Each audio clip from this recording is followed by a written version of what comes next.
हीर रांझा की प्रेम गाथा की सच्ची कहानी। भारतीय उपमहाद्वीप की मिट्टी में प्रेम कहानियों की एक लंबी परंपरा रही है। इनमें से सबसे अमर प्रेम गाथाओं में हीर रांझा की कहानी है। रांझा का असली नाम ढिंडो रांझा था।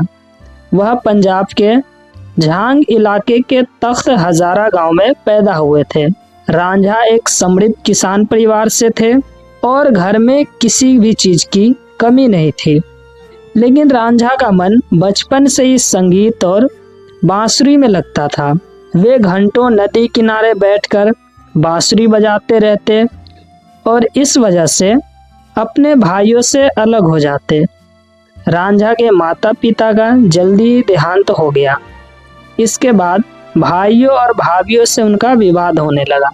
भाइयों को लगता कि रांझा खेती किसानी के कामों में हाथ नहीं बटाते, सिर्फ मौज मस्ती में रहते हैं। इस कारण घर का माहौल बिगड़ गया। आखिरकार रांझा घर छोड़कर भटकते हुए गांव-गांव निकल पड़े। हीर पंजाब के झंग सियाल नामक गांव के सरदार सयाल की बेटी थी। वे असाधारण रूप से सुंदर, बुद्धिमान और हृदय से उदार थी। हीर का व्यक्तित्व इतना आकर्षक था कि उसे देखने वाला हर व्यक्ति मोहित हो जाता। गांव में उसकी शोहरत दूर दूर तक फैली हुई थी। रांझा घर छोड़ने के बाद हीर के गांव पहुंचे। संयोग से उन्होंने अपनी बांसुरी की मधुर धुन से वहां के लोगों का मन मोह लिया। जब हीर ने पहली बार रांझा को बांसुरी बजाते देखा, उसके हृदय में अनोखी भावनाएं जगी।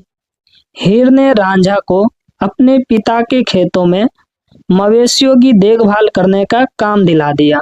यहीं से दोनों के बीच नजदीकियां बढ़ने लगी।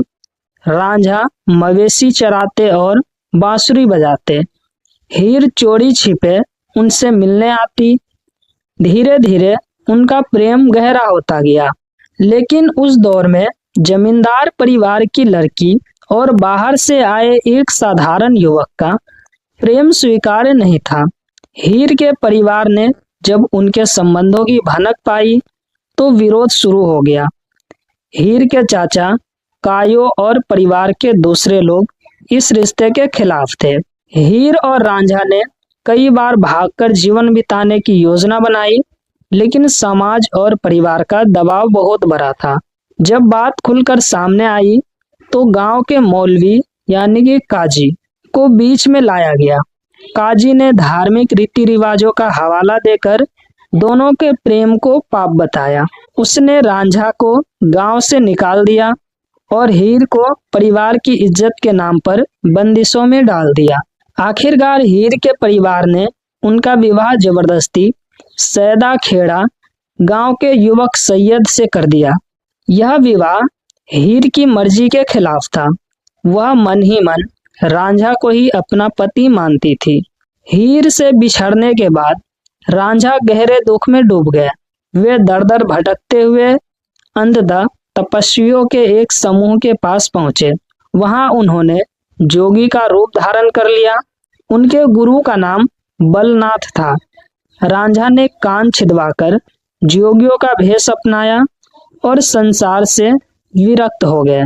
लेकिन भीतर से उनका मन अब भी हीर के प्रेम से बंधा था। अंततः वे जोगी का रूप धारण करके हीर के गांव लौट आए। जब हीर ने रांझा को साधु के वेश में देखा तो उनकी आंखों से आंसू बह निकले। दोनों ने गुप्त रूप से मिलना जुलना शुरू किया। इस बार उन्होंने ठान लिया कि अब चाहे कुछ भी हो, वे एक दूसरे के बिना नहीं रहेंगे। कई संघर्षों और निवेदन के बाद हीर के परिवारों ने अंततः अनिच्छा से इस विवाह के लिए हामी भर दी। गांव में तैयारियां शुरू हुई। ऐसा लगा जैसे आएगी, लेकिन कहानी ने यहाँ से दुखद मोड़ लिया। लेकिन हीर के चाचा कायो और कुछ अन्य रिश्तेदार इस विवाह से खुश नहीं थे। उन्हें लगा कि इससे परिवार की इज्जत मिट्टी में मिल जाए। उन्होंने चाल चली और विवाह के दिन हीर को जहर पिला दिया। हीर की मौत की खबर सुनकर रांझा पागल हो गए। वे भागे भागे आए, लेकिन तब तक देर हो चुकी थी। दुख और शोक से व्याकुल होकर रांझा ने भी वही दम तोड़ दिया। इस प्रकार हीर रांझा की प्रेम गाथा एक दुखद अंत पर पहुंची। रांझा और हीर भले ही जीवन में एक न हो पाए, लेकिन मृत्यु के बाद दोनों को एक साथ दफनाया गया। आज भी पाकिस्तान के झांग जिले में उनका मकबरा मौजूद है। प्रेम की यह गाथा सुखद अंत तक पहुंच जाएगी।